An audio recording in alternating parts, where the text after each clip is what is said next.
Hello kids, how are you? I hope you all are doing well, happy and healthy. तो चलिए शुरू करते हैं आज की मैथ्स क्लास और आज हम करेंगे direct and inverse variation. Variation. The two quantities are said to be in variation if the value of two quantities depend on each other in such a way that a change in one result in a corresponding change in the other. For example, as the number of items increase, their cost also increase. As the number of workers increase, the number of days taken to complete the same work decrease. Variation means दो quantity जो एक दूसरे पर depend करती है, एक की value में चेंज होगा तो दूसरे की वैल्यू में भी चेंज होगा। जैसे कि अगर किसी के नंबर ऑफ आइटम बढ़ रहे हैं तो उसकी कॉस्ट भी बढ़ रही है उसके साथ साथ, तो ये तो हो गया डायरेक्ट वेरिएशन। लेकिन जैसे नंबर ऑफ डेज हम बढ़ा रहे हैं तो उसके लिए जो वर्कर है वो कम डेज में कंप्लीट हो जाएगा, तो ये क्या हो गया इनडायरेक्ट वेरिएशन। नेक्स्ट है type of variation. Variation is of two types, direct variation and inverse variation. Direct and inverse, अब समझते हैं इनमें क्या डिफरेंस है। Direct variation, a relationship between two variables in which one is the constant multiple of the other is called the direct variation. Means एक की value में change होगा तो दूसरे की वैल्यू भी उसी प्रोपोर्शन में चेंज होगी। In particular, when one variable change in proportion to the first, if B is directly proportional to A, अगर B और A directly proportionate है, the equation is in form of B equals to KA. K क्या है यहाँ पे constant है। Equation Y equals to 4x. Variable Y is direct proportionate to x. जो variable Y है और x है वो directly proportionate है। Doubling x cause Y to double. अगर x की वैल्यू को डबल करेंगे तो y की वैल्यू भी डबल होगी, उसी प्रोपोर्शन में बढ़ेगी। Tripling x cause y to triple, अगर x की वैल्यू को 3 टाइम्स करेंगे तो y की वैल्यू भी 3 टाइम्स बढ़ जाएगी। Consider given below. Number of pen दे रखे हैं 3, 4, 5, 6, 7। कॉस्ट 30, 40, 50, 60, 70। जैसे जैसे नंबर ऑफ पेन्स बढ़ते जा रहे हैं, 3 से 4 हो रहा है तो 10 रुपीज़ कॉस्ट बढ़ती जा रही है। Every time number of pen 1 increase हो रहा है तो कॉस्ट जो क्या है 10 रुपीज़ इंक्रीज हो रही है। 3 पेन है तो 30 रुपीज़ है, 4 है तो 40, 5 है तो 50, 6 है तो 60, 7 है तो 70। तो ये क्या हो गया डायरेक्ट वेरिएशन। मीन्स एक की वैल्यू बढ़ रही है तो दूसरे की वैल्यू उसी प्रोपोर्शन में बढ़ रही है। Here it can be observe that number of pen increase there cost also increase. Now 3/30 तो क्या हो जाएगा 1/10, 4/40 करेंगे तो भी 1/10, 5/50 1/10, 6/60 1/10, 7/70 करेंगे तो 1/10। मीन्स सेम प्रपोर्शन में बढ़ रही है। एक नंबर पेन का बढ़ रहा है तो क्या हो रहा है कॉस्ट 10 रुपीज़ बढ़ रही है। Therefore each ratio reduce to 1/10 which is constant. Therefore we can express it in general form x upon y equals to k और x equals to ky। x और y उनकी वैल्यू क्या constant, तो ये हो जाएगा x इक्वल्स टू हो जाएगा, इन दोनों का मल्टीप्लाई होगा तो k into y. Now consider the value of x as x1 and x2 and their corresponding value of y as y1 and y2। Then x1 equals to क्या हो जाएगा k y1 and x2 हो जाएगा k y2। तो x upon y1 equals to k and x2 upon y2 upon equals to k। तो किस direct variation में इस तरीके से होगी x upon y1 equals to x2 upon y2। Another version of direct variation, the cost of different number of pen is given below. Number of pen दे रखे हैं 1, 2, 3, 4 और कॉस्ट दे रखी है आपको रुपीज़ में 20 rupees, 40 rupees, 60 rupees, 80 and 100। Every time cost क्या हो रही है 20 रुपीज़ बढ़ रही है। नंबर ऑफ आइटम 1 इंक्रीज हो रहा है तो कॉस्ट क्या हो रही है 20 रुपीज़ बढ़ रही है। So the ratio of number of pen in first column to the number of pen is third column equals to 1/3। First कॉलम कौन सा है ये वाला और ये क्या है थर्ड कॉलम, तो 1/3 है। And the ratio of cost of pen in first to the cost of pen in third column is 20/60 equals to 1/3। First column में हमारा 20 है और थर्ड कॉलम में 60 है, तो रेशियो क्या हो जाएगा 1/3 और पेन का भी 1/3। Understand? Therefore, the number of pen is directly proportionate to their cost, because as the number of pencil increase, their corresponding cost also increase and vice versa. Example लेते हैं, if 20 pen cost ₹100, find the cost of 30 pen. हमें number of pen दे रखे हैं, अगर 20 है तो cost कितनी है? ₹100. अगर नंबर ऑफ पेन 30 हो जाते हैं तो कॉस्ट कितनी होगी? हमने सपोज किया कि जो कॉस्ट है वो क्या हो जाएगी? X rupees. As the number of pen increase there cost will also increase. पहले हमें देखना पड़ेगा कि डायरेक्ट वेरिएशन है या इनडायरेक्ट वेरिएशन. अगर नंबर ऑफ पेन बढ़ रहा है तो कॉस्ट भी बढ़ेगी, दैट मीन्स ये क्या है? Direct variation. As the number of pen increase, their cost also increase. Therefore, they are in direct variation of proportion. तो क्या हो जाएगा हमारा? 20/100 equals to 30/x. जैसे कि हमने पहले किया था. x ये हो जाएगा x1 और x2 equals to हो जाएगा y1 and y2. इस तरीके से हम लिख लेंगे. तो ये क्या हो जाएगा? क्रॉस मल्टीप्लाई हो जाएगा 20x equals to 30 into 100. x की वैल्यू क्या हो जाएगी? 30 इंटू 100/20 इक्वल्स टू 150 रुपीज़. तो कॉस्ट ऑफ 30 पेन क्या हो जाएगी? 150 रुपीज़. तो इस तरीके से हम कॉस्ट निकाल सकते हैं. चलिए आगे बढ़ते हैं. नेक्स्ट हम करेंगे इनवर्स वेरिएशन और प्रोपोर्शन. अभी हमने किया था डायरेक्ट वेरिएशन, अब हम करेंगे inverse variation. Let us observe the given table which show the number of laborer and the corresponding number of days to complete job. यहाँ पे आपको दे रखा है नंबर ऑफ लेबरर, मीन्स कितने आदमी जो काम कर रहे हैं. 50 है, फिर 25 है, 20, 10 and 5. And number of days दे रखे हैं आपको. 50 लेबर है तो 2 है, 25 है तो 4 है, 20 है तो 5 है, 10 है तो 10 डेज एंड 5 है तो 20 डेज है. Now it can be observe that as the number of laborer decrease, जैसे जैसे number of laborer means जो आदमी काम कर रहे हैं वो decrease होते हैं, तो number of days जो वर्क को कंप्लीट करने के लिए चाहिए वो क्या हो जाएंगे? Increase. So the number of days increase to complete the job. It means that the number of labourer and the number of days are variable to complete the same work. Such type of variation और proportion is known as inverse variation. Inverse variation में क्या होता है? एक quantity बढ़ती है तो दूसरी उसी प्रपोर्शन में डिक्रीज होती है. जैसे कि 50 इंटू 2 100, ये कॉन्स्टेंट रहेगा. 25 इंटू 4 100, 20 इंटू 5 100, 10 इंटू 10 100, 5 इंटू 20 100. तो इनकी वैल्यू जो है x इंटू वाई की वैल्यू जो है वो कॉन्स्टेंट है, सब में 100 है. इन indirect variation x into y is constant. In other words, we can say that if x1 and x2 are number of laborer and y1 and y2 number of days, then x1 y1 is equals to x2 y2. x1 y1 किसके equal हो जाएगा? x2 y2.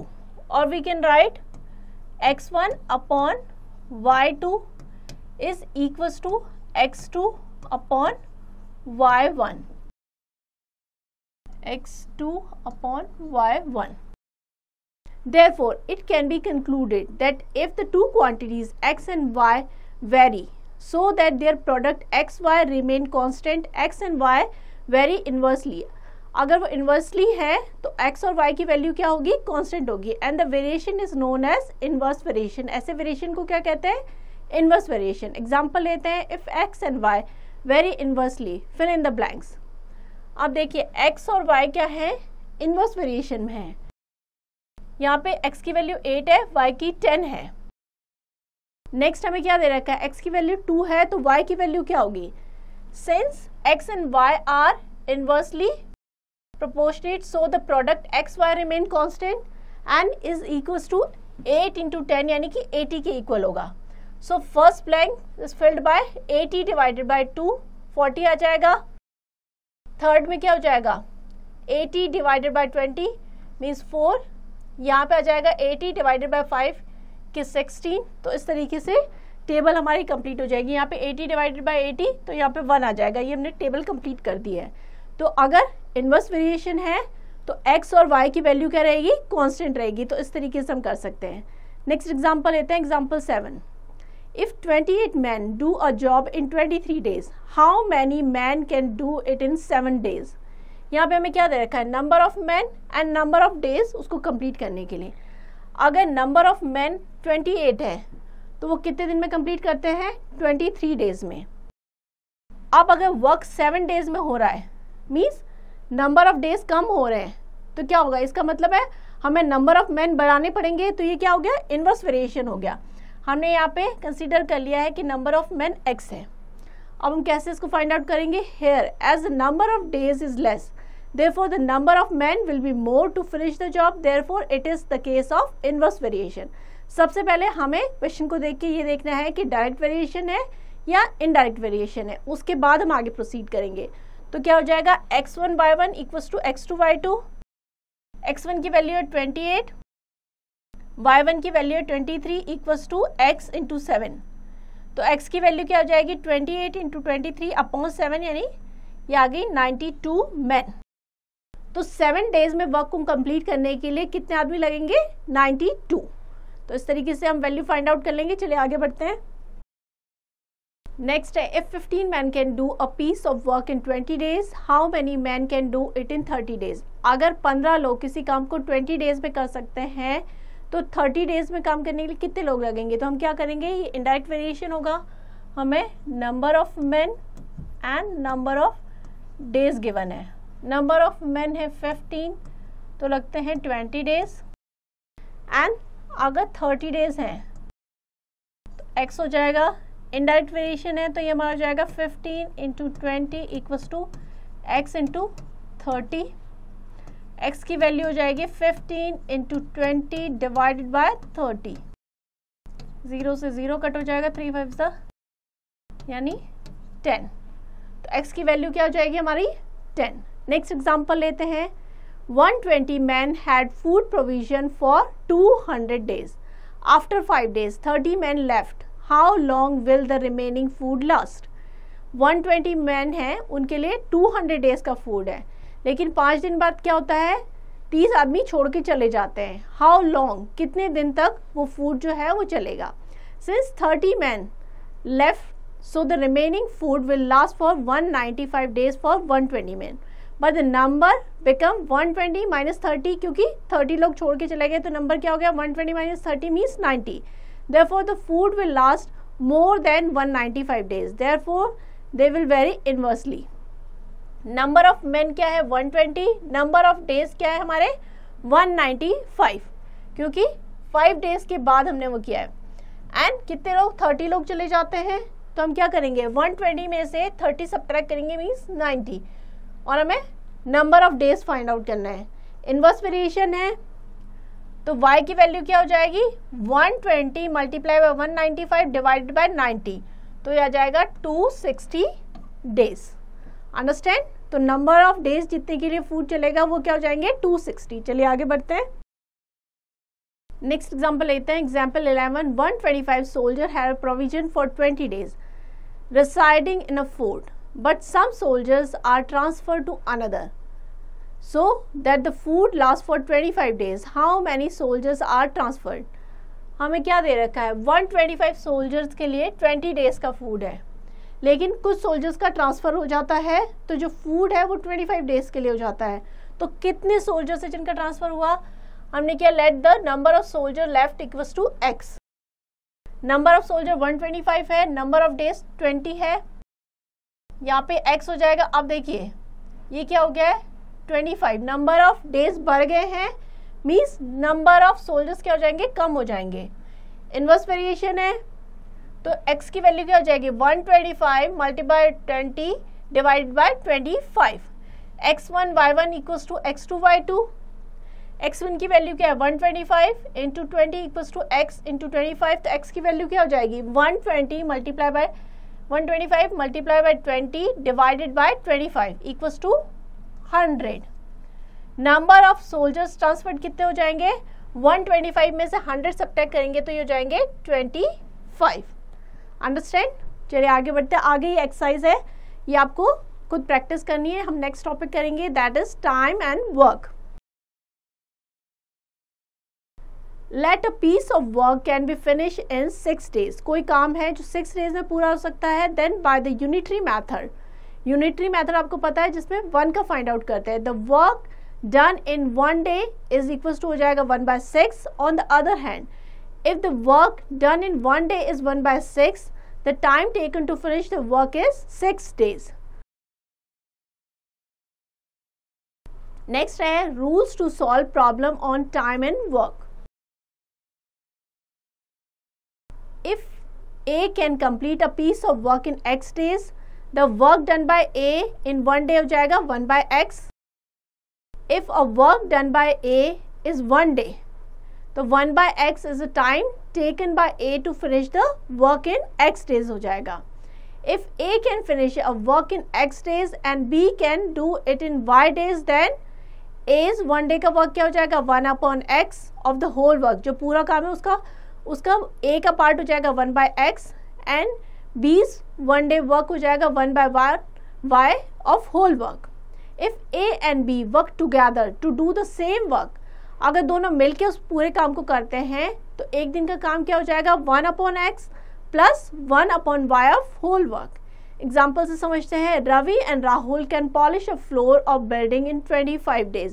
Ravi और राहुल मिलके एक building का जो floor है वो 25 days में पॉलिश करते हैं. Ravi alone can do 1/3 of the work in 15 days. In how many days can Rahul alone polish the floor of the building? Solution क्या हो जाएगा, रवि और राहुल दोनों मिलके कितने डेज में पॉलिश करते हैं 25 days में, तो उनका एक दिन का वर्क कितना हो जाएगा 1/25. रवि जो अकेला है वो 1/3 वर्क को 15 days में करता है, तो Ravi alone can do the 1/3 of whole work कितना हो जाएगा 3 into 15 यानी 45 days में. तो रवि का 1 day का वर्क क्या हो जाएगा 1/45. तो राहुल का वर्क क्या हो जाएगा, रवि और राहुल के वर्क में से हम रवि का जो 1 day का वर्क है उसको सब्ट्रैक्ट कर देंगे तो राहुल का आ जाएगा. तो 1/25 माइनस 1/45 ये हो जाएगा 9 - 5/225 यानी कि 4/225. Rahul alone can polish the 4 in 225/4 days यानी कि 56 1/4 days हो जाएंगे. ये आ जाएगा हमारा नंबर ऑफ डेज. अंडरस्टैंड, इस तरीके से करना. चलिए आगे बढ़ते हैं. नेक्स्ट हम करेंगे example 16. Together Hari and Shankar plough a field in 4 days. Hari और शंकर मिलके एक फील्ड को जो है 4 days में प्लो करते हैं यानी जोतते हैं, हल चलाते हैं. Shankar alone take 6 days plough the same field.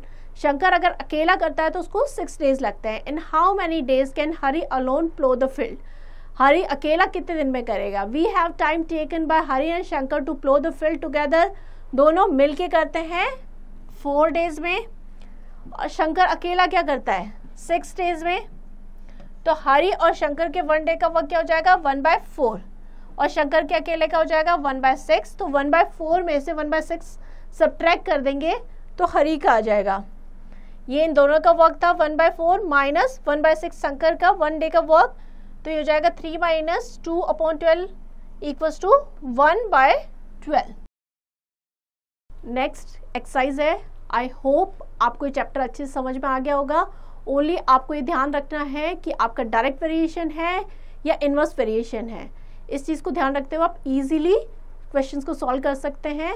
तो ये एक्सरसाइज आपको प्रैक्टिस करनी है. The more you practice the more you will learn.